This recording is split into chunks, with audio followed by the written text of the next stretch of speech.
सिवान में व्यवसायी दीपक उर्फ दीपू की मौत के बाद व्यवसायियों ने ललन कॉम्प्लेक्स में अपनी दुकानों को बंद कर हाथों में बैनर लिए सड़क पर उतर गए और जिला प्रशासन से अपनी सुरक्षा की मांग करने लगे। बताते चले कि दीपक को अपराधियों ने 31 दिसंबर को गोली मार दी थी और पैसे लूटने के दौरान जब उन्हें बचाने का एक व्यक्ति आशीष नामक युवक प्रयास किया तो अपराधियों ने उसे भी गोली मार दी। हालांकि दीपक को गंभीर अवस्था में सिवान के सदर अस्पताल के डॉक्टरों ने पटना रेफर कर दिया, जहां पर पटना में उनका पारस हॉस्पिटल में इलाज चला और लगभग 2 से 3 दिनों के बाद उनकी मौत हो गई। दीपक की मौत के बाद सिवान के व्यवसायियों में आक्रोश देखा गया और वो सड़क पर उतर गए और प्रशासन से अपनी सुरक्षा की मांग करने लगे। तो आइए दिखाते हैं एटीएन लाइव के लिए सोमेश कुमार सिंह के साथ मंटू ओझा की स्पेशल रिपोर्ट।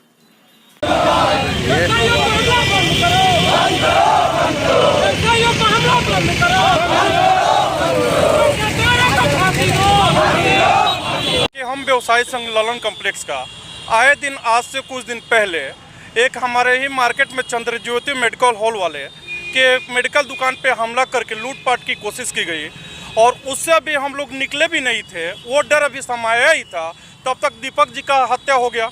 दीपक जी कल उनका देहांत हो गया और इस देहांत से हम लोग सहमे हुए हैं। तो मैं जिला प्रशासन से यही मांग करता हूँ, क्या कोई डरा हुआ और सहमा हुआ व्यवसाय कर सकता है? अगर सारा आर्थिक और जो अर्थ जगत का संकट है, हम व्यवसाय ही निपटते हैं उससे दिनों रात संघर्ष करके, और इस संघर्ष की घड़ी में हमारे ही लोगों को हत्या कर दी जा रही है, हम ही लोग मर रहे हैं। तो इसको सुरक्षा के दृष्टि से इतने सारे कम से कम हजारों लोग 1600-1700 दुकान है, हम लोग सभी दुकानदार चल के और उग्र प्रदर्शन में नहीं हैं।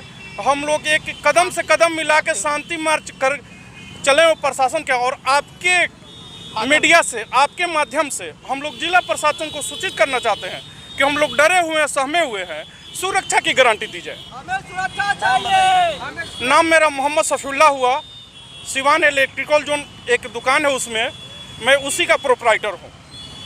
क्या कहेंगे किस वजह से आज सिवान के व्यवसायियों को सड़क पर इसलिए उतरना पड़ा कि 31 तारीख को रात में 8:30 बजे बबुनिया मोड़ पर गोली चली, जिसमें कि दीपक जी व्यवसायी को गोली लगी और 3 दिन से ज़िंदगी और मौत से लड़ते हुए वो कल शाम को उनका देहांत हो गया।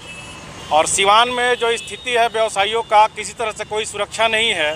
तो हम लोग ये प्रशासन से एक डिमांड कर रहे हैं कि व्यवसायी यहाँ पर व्यवसाय किस तरह से करें।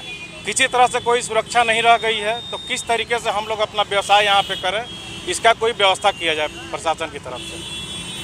जिला प्रशासन सड़क पर उतरे हुए हैं, हम लोग उतरे हुए, हम लोग तो सुरक्षा चाहते हैं। प्रशासन से हम लोग डिमांड करते हैं कि प्रशासन गश्ती बढ़ाए, ठीक है ना। प्रशासन कोई 7 बजे के बाद से कहीं दिखाई नहीं पड़ता है। लॉन कॉम्प्लेक्स में एक बार औपचारिकता पूरा करता है प्रशासन, जबकि लॉन कॉम्प्लेक्स में बहुत सारी दुकानें हैं, लेकिन आए दिन वहाँ पर अगल बगल कुछ ना कुछ घटनाएँ होती रहती है। तो हम प्रशासन से डिमांड करते हैं कि दीपक के हत्यारों को जल्द से जल्द फांसी के कार्य पहुँचाया जाए और व्यवसायियों को शिक्षा प्रदान की जाए। नाम बताइए अपना। दीपक कुमार सिंह।